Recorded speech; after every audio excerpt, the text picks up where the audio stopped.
We made it! Because you know I'm all about that bass, no trouble. I'm all about that bass, no trouble. I'm all about that bass, Okay, guys, how can we use trigonometry? I'm all about that bass, bass. Yeah, it's pretty. Few moments later. I don't know.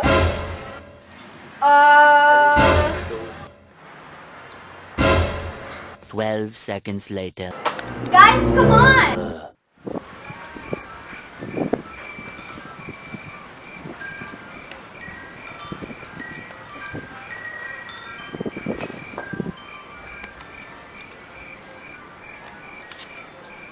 12 o'clock midnight.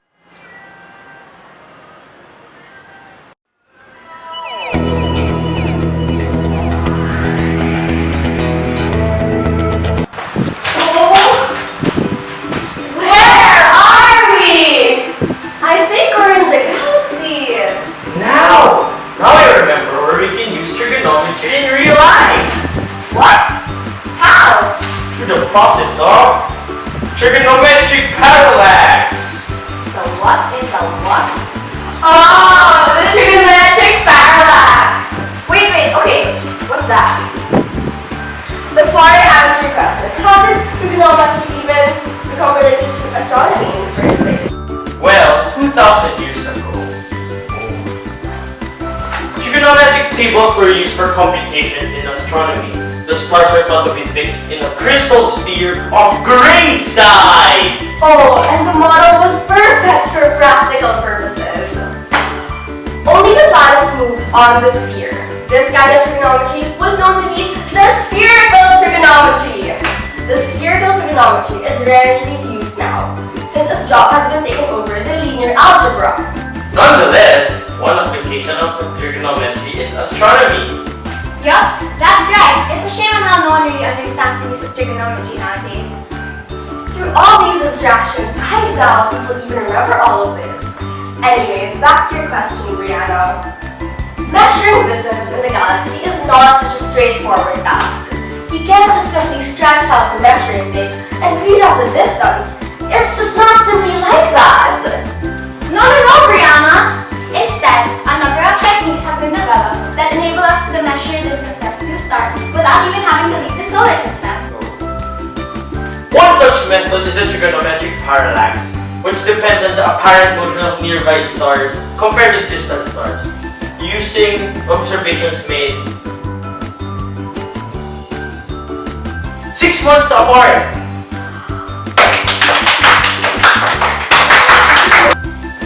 But what is a parallax? Well, a nearby object viewed from two different positions will appear to move with respect to a more distant background. This change is called a parallax.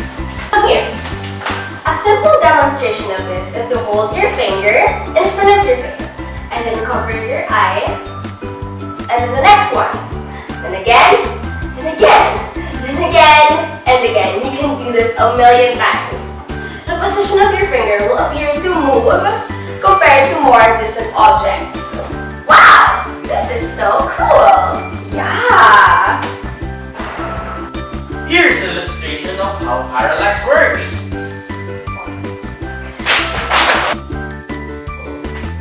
By measuring the amount of the shift of the object's position relative to a fixed background, such as the very distant stars. With observations made from the ends of a known baseline, the distance to the object can be calculated.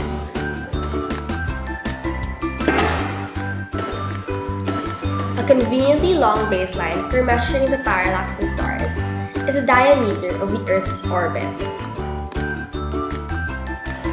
These are where observations are made 6 months apart. Why 6 months? Because it takes 6 months for the Earth to move around on the other side of the Sun. As you can see, the position of a foreground star is measured when the Earth is at position A. 6 months later, the Earth has moved around the Sun to position B.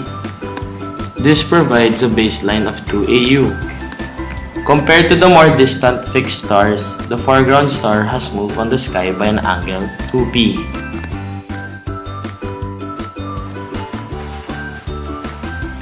Oh, something's still wrong. Oh, that's really long thinking. But I get it.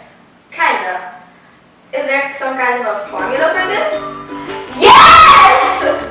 Tell me, what is it? Whoa, calm down. We'll tell you. It's... Wait. The formula is used when the parallax angle P is measured in arcseconds, then the distance to the star, D, in paraseconds. Then we derive the formula to be able to measure the distance. Oh my gosh! I get it now! Great! To give you all an outlook on how stars look like after 6 months, here's what it looks like.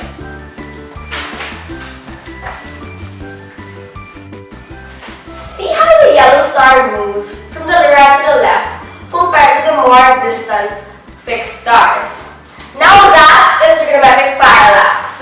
I get it! 1 hour later, 2 hours later, 3 hours later.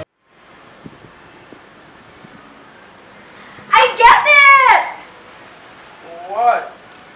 What? You got what? We were sleeping! I finally know the use of trigonometry in our daily lives, and it's through the trigonometric parallax. What's that? Right. Let me explain.